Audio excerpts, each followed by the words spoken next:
Well, we came into government at the beginning of July. We urgently established a review to see what would be possible.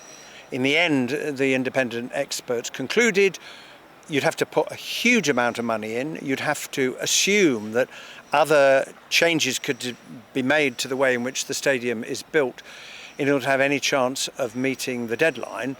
But we concluded that the risk of not doing that was just too high. This is a major international football tournament, and we can't be in the position where the country says, yeah, we're going to build that stadium and then not be able to deliver it. The risk was too great, and reluctantly we came to the conclusion that the project could not go ahead.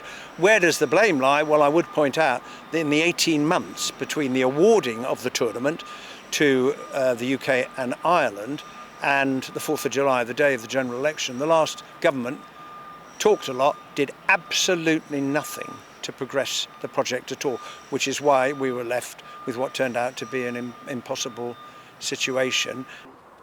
Yeah, I think the actions of the British government on Friday evening were absolutely shambolic. To bury bad news on a Friday evening, to hope that perhaps people wouldn't notice, not good enough, not acceptable, and not the way to do business. What we need to see is maturity. What we need to see is a constructive relationship. That clearly is not what was borne out on Friday evening.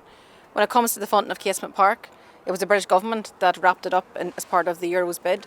What we now need to see from the British government is what is the plan B?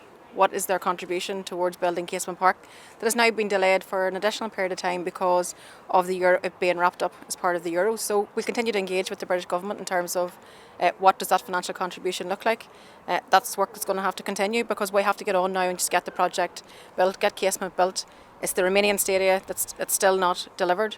That's not acceptable. We have seen rugby invested and we've seen soccer invested, and now let's just get Casement Park built as was committed to many, many years ago.